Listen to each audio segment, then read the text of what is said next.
respect house rules.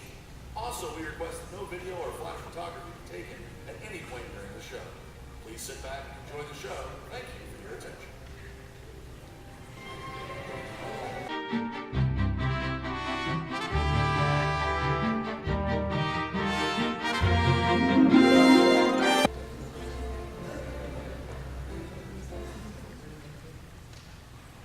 Please rise for the national anthem.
Hello and welcome to an election to remember, an assembly that combines the magic of statistics with the suspense of the ongoing Math Honor Society election.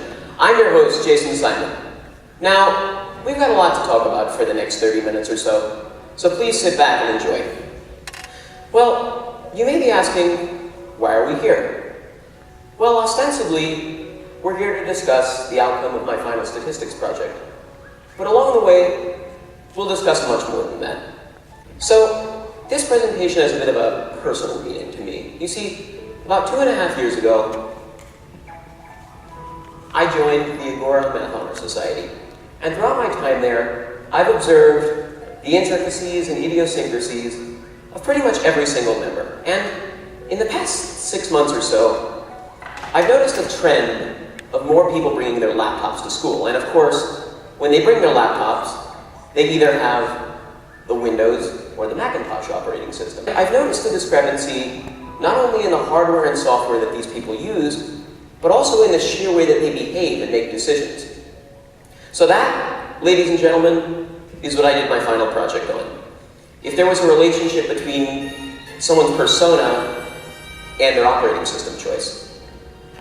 So let's go through that, shall we? I've recently been campaigning to be your next Math Honor Society president. Also campaigning is my colleague, Mr. Brad Odell. And from the beginning, I knew that this race would be a very complicated one and very intricate. So I decided that I would have to have every insight into my population that I could. So I decided to collect data from the Math Honor Society. I ended up giving this survey. The two questions in bold are the important ones. The other ones we'll discuss later. But as you can see, it asks which they'll pick, Mr. Brad Odell or myself, and also the operating system of choice. So this survey was designed to give me a bit of an insight into the population of Math Honor Society. But you may be asking yourself, how did I select my sample? Well, it's simple, really.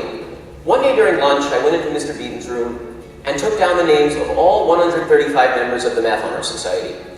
I then made a spreadsheet of this data on Microsoft Excel and sorted it in alphabetical order.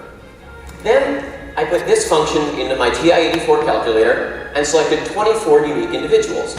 Now, why 24, you may be asking? Well, we'll get into that later, but primarily it has to do with statistical assumptions that we need for inference. So once I had my 24 members, I set out to collect data.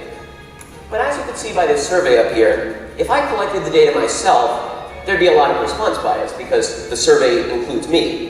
So I selected 3 trusted advisors and gave them 24 copies of this survey and had them give the survey under anonymity. So that means that nobody knew that I was the one giving the survey. They would be more inclined to say that they're going to vote for me as opposed to Mr. Brad Odell. And of course, you have the Windows Macintosh thing over there too. People may be more biased to say Macintosh if they were around me. So once I had the data, I put it into some interesting forms. So we got a graph, and it's actually quite surprising, really. Here's how the data broke down. Roughly 14 people voted for me, and 10 for Mr. Brad Odell. So that gave me a slight majority, and not too much, I'm not too confident with that. But what's more interesting is if you look how many more Mac users voted for me as opposed to Brad Odell, and look at the discrepancy between PC users. It's pretty incredible. That really shows, not statistically, but just if you're looking at it, it shows that there is a discrepancy between Mac and PC users as opposed to who they're going to choose in the election.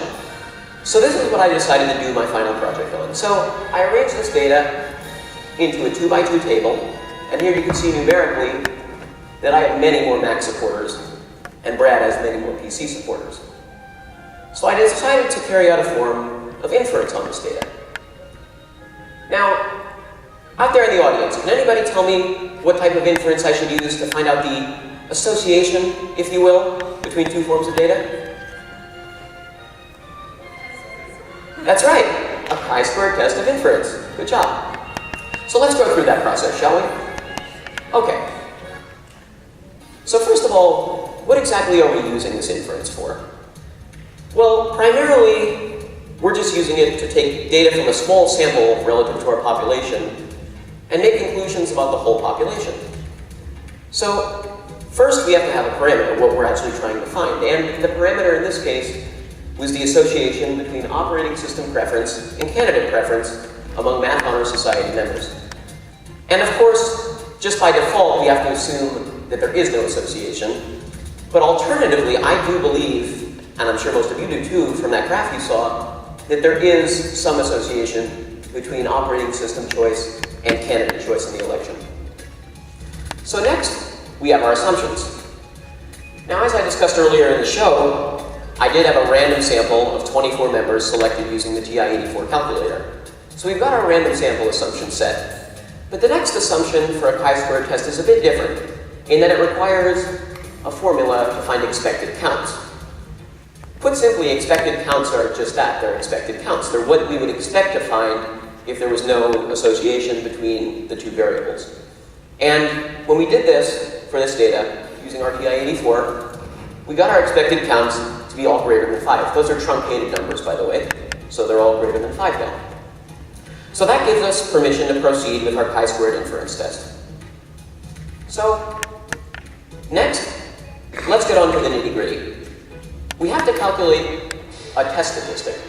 And for a chi-squared test, the test statistic is kind of like adding up a bunch of mini variances, so to speak. So what we do is we take the observed values, the values I got in my survey, we subtract that from our expected counts from the slide before, we square that to get a positive number, we divide it by the expected counts, and we sum up all the values, and that gets us a chi-squared statistic. And we got 4.6 for this particular experiment. So now we have to calculate degrees of freedom. Well, this is done by taking the rows minus 1 times the columns minus 1. And that's 1 times 1 because we had 2 rows and 2 columns, so our degrees of freedom is 1. Next, we use our TI-84 to calculate the probability. And we end up getting a p-value of 0.03.